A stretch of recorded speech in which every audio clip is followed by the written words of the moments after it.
Bismillahirrahmanirrahim. So today I will continue with part 13 of this series, Science and the Holy Quran. Chapter 67, Surah Al-Mulk, verse 19. Bismillahirrahmanirrahim. Avalam yara illa tari fawqahum safatim wa yakbidna ma yumsikuhunna illa rahmanu innahu bikulli shay'in basir. Translation: Have they not seen the birds who can spread and retract their wings? No one except Allah can keep them afloat. Indeed, He is observing everything. So comments. Allah invites to think about how the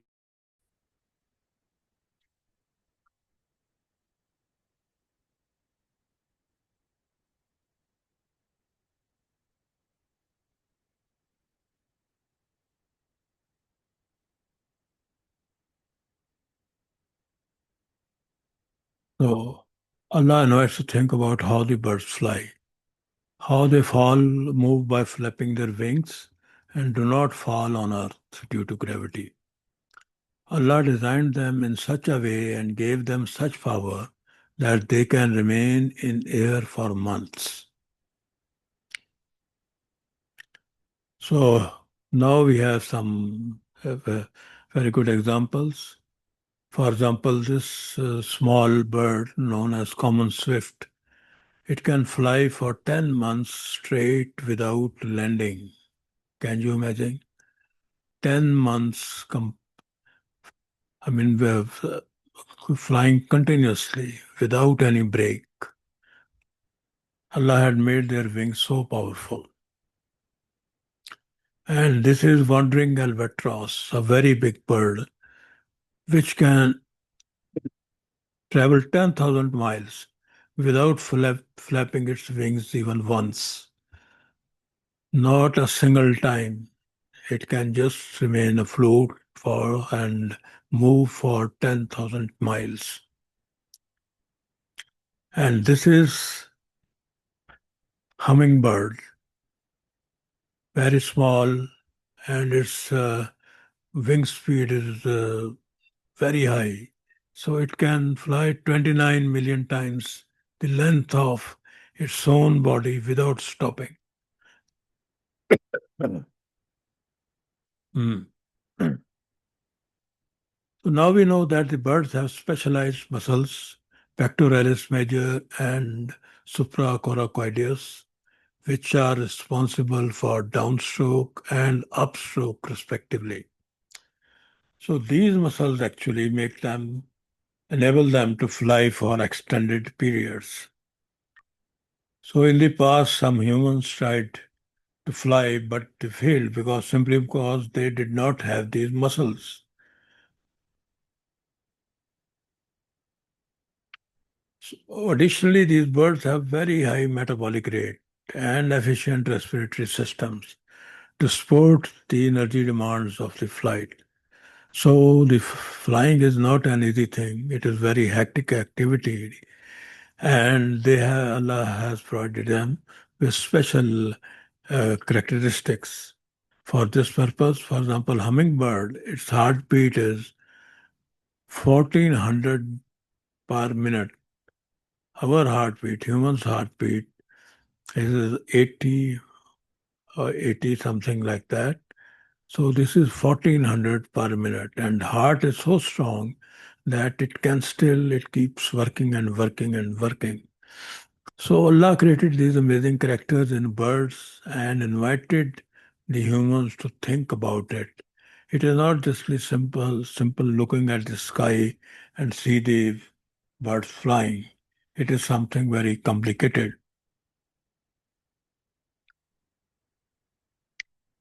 Next is chapter 71, Surah Nuh, verse 16. وَجَعَلَ الْقَمَرَ فِيهِنَّ نُورًا وَجَعَلَ الشَّمْسَ سِرَاجًا. He created moon to provide light and sun as a lamp. Comments. The Holy Quran clearly differentiates the nature of light from the sun, which we are getting, and that from the moon. So here the word siraj is used for sun, which in Arabic means a lamp. And we know that a lamp has its original light and also it transmits heat. So this is a very apt reference given in the Holy Quran.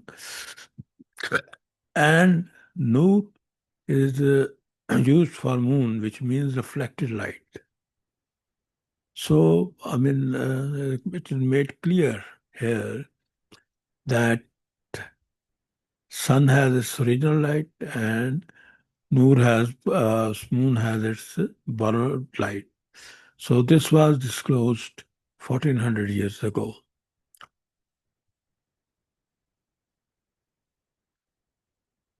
So, as you know, I mean, this picture clearly explains how the moon reflects light to our earth. Verse 17. Wallahu umbatakum minal ardi nabata. Allah created you from soil in a special way, like plants. So here Allah says that plants, we know that plants, they sprout from this soil. So there is no question about that. It is easy to understand that they are, I mean, soil is their germ place. But Allah says the same thing for the humans, which is apparently quite difficult to understand. So, but now we, after the advancement of science, we know the meaning of this verse. And it has not only here, but in chapter 15, Surah Al-Hijr, verse 26, Allah has also mentioned it in a greater detail. And that is, and indeed we created man from sounding clay of altered black, smooth mud. So, as I said, that at the time of revelation of Holy Quran, it was inconceivable that human body and soil has anything in common with each other. But we know that hydrogen, oxygen, carbon, nitrogen, sodium, potassium, calcium, magnesium, phosphorus, sulfur, and chlorine, they make up 99.9% of atoms in the human body.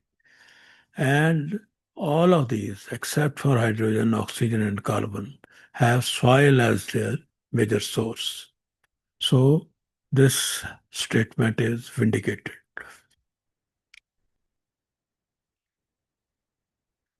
And it was after reading this verse in Surah Hijrah that Professor Okuda, who's professor of political system at Kyoto University, Japan, he embraced Islam and he became a devout Muslim.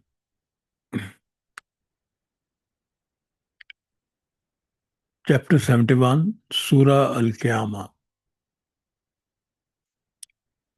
verse 3 to 4. Ayasabul insanu allan najma'a izamahu bala qadirina ala an nusawwiya bananahu. Translation. Do humans think that we will not reassemble their scattered bones? We will definitely do so, and it is under our prowess even to rearrange fleshy tips of fingers. So, the point of focus is this statement, and it is under our prowess even to rearrange fleshy tips of fingers. Now, the Holy Quran referred to this means fingerprints. You can see that fleshy part of your fingers, inner side. This is the fleshy part, and there we have fingerprints. So, Holy Quran referred to these fingerprints more than 1400 years ago. And he says that he had the capacity even to rearrange fleshy tips of fingers. I mean, it is a very difficult job, as we know that, as in coming slides, you will understand better. So, for more than 1,000 years, people wondered why such importance was given to a very insignificant part of the body. I mean, these of whole body, these small tips of the fingers, they are mentioned especially that they are most difficult to reassemble. So, what does it mean? People could not understand it for about 1,000 years. So that is why we say that many things in Quran which we are not understanding now, we may be able to understand after 100 years, 200 years.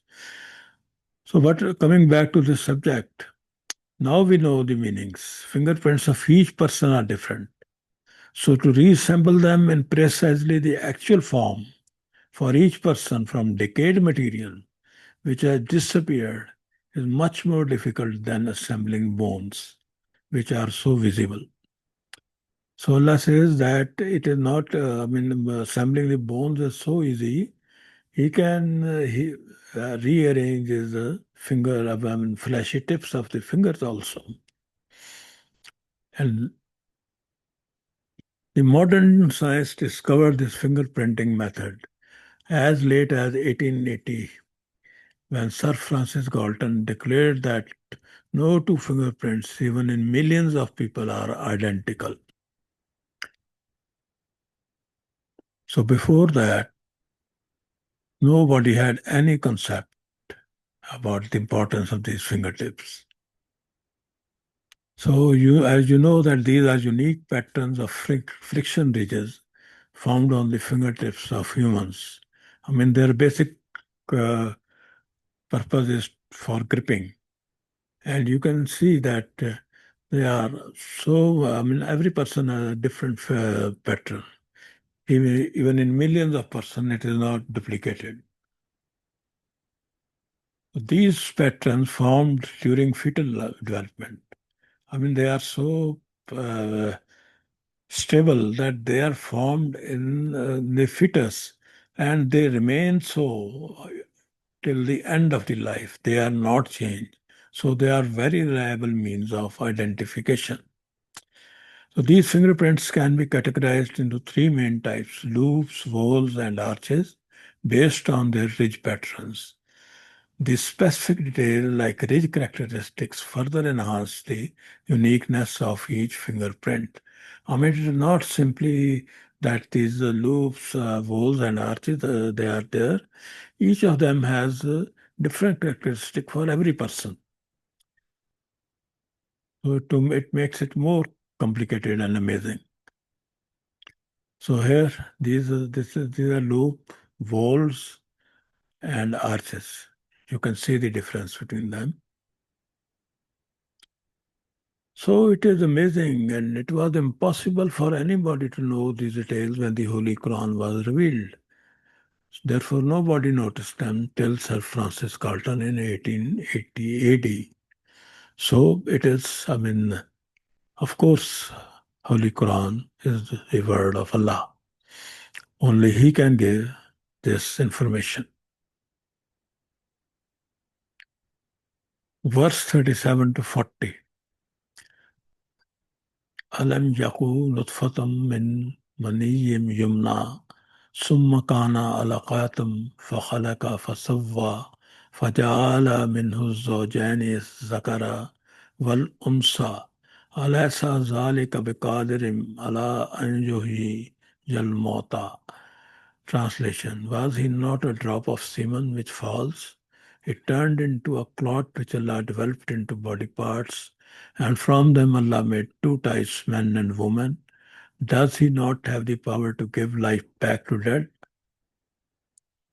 So this topic has been discussed in great detail in Surah Hajj, my vlog number 4, and Surah Al-Mamunun, vlog number 5.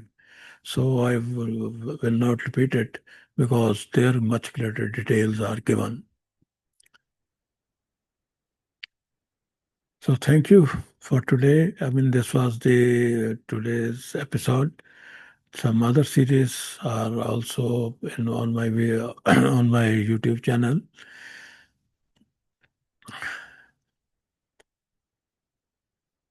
And this is how you can reach my vlogs if you are interested. You just type Awada Dost Dr. Abdul Haq in search window, you will get my handle URL and which I have outlined. And when you click on it, you will reach all my vlogs. So please subscribe and share. Thank you very much. Allah Hafiz.